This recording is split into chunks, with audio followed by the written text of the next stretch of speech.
The fiery light of the wicker man fell on the man on the litter. His robe was also worn and blood-stained, though he wore armor beneath the cloth. The metal was battered and pierced. His face was lined with age, his hair white. His lifeless eyes were staring straight up at the stars above. The complex they passed through had been built in stages. In the center where they were headed were 5 pairs of stones arranged in a horseshoe. Each pair consisted of 2 large upright stones with a lintel stone laid horizontally on top.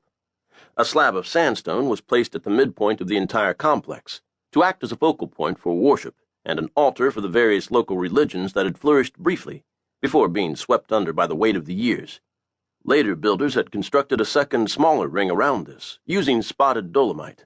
And even later, a third encircling ring 30 meters in diameter was built of sandstone blocks called sarsen stones.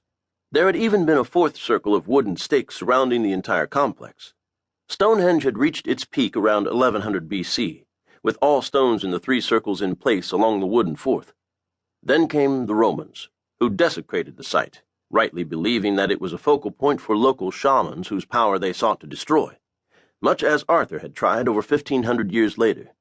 The Romans tore down some of the lintel stones and even managed to tip over a few of the upright ones. They burned the wooden outer circle, much as the Druids now burned those whom they had condemned. The original centerpieces, however, had resisted all efforts at damage over the centuries. The woman led the horse and litter up to the oldest set of stones, 2 uprights covered by a lintel stone. She threw back her hood, revealing lined skin and gray hair shot through with some remaining black. With arthritic hands, she untied the litter from the horse.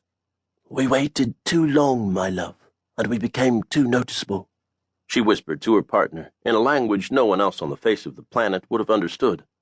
It had not yet really sunk into her that he could not hear her, and never would hear her again.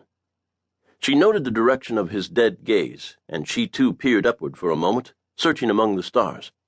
She pointed. "There, my dear Gwalchmai." He had been known as Gawain at Arthur's court, and had fought at the Battle of Camlan, where both leaders mortally wounded each other. It was there he had received the wounds that had drained the life from his body, as she'd traveled as quickly as possible to bring him here. However, it was not the wounds to his body, or even his death, that frightened her. It was the damage to an artifact he wore on a chain around his neck, underneath the armor. It was shaped in the form of 2 hands and arms spread upward in worship, with no body. A mighty blow from Excalibur, wielded by Arthur just prior to his final confrontation with Mordred, had smashed through the armor and severed the artifact in half. A tremor passed through her body at the sight, and tears she had held in for the week of travel burst forth. An earthquake of fear and sorrow threatened to overwhelm her. She could hear the chanting and see the flickering fire to the north, and knew she did not have time to wallow in her pain before the Druids came here to worship what they could not comprehend. She ran her hands lightly over the surface of the left upright stone, searching. After a moment, she found what she was looking for and pressed her right hand against the spot she had located. For a moment, it seemed as if even the chanting of the Druids and the screams of the dying halted. All was still. Then the outline of a door appeared in the stone. It slid open. She unhooked the litter from the horse and grabbed the 2 poles. With effort beyond the capability of her aged body, she pulled it into the darkness beyond. Freed of its burden and smelling the foul air, the horse bolted away into the darkness. The door immediately shut behind them, the outline disappeared, and all was as it had been. A week later, Stonehenge was abandoned.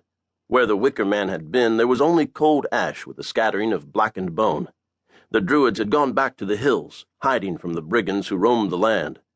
So it had been for centuries, so it continued. The stones had seen many invaders, many worshippers, and they would see more in the future. The sky was gray, and a light rain was falling, blown about by a stiff breeze. In the middle of the megalithic arrangement, the outline of the doorway reappeared on the left-standing stone of the center pair. It slid open, and one person appeared, garbed in black robes. Noting the rain, the figure pulled back her hood. She resembled the old woman who had first entered, but 50 years younger. Instead of age-withered flesh, her face was smooth and pink. Her hair was coal black. She turned her face upward, allowing the rain to fall on it. The falling water mixed with the rivulets of tears on her face. She had tried and failed, as she had feared. Gwalchmai was truly dead, after all the years they had been together. She reached back.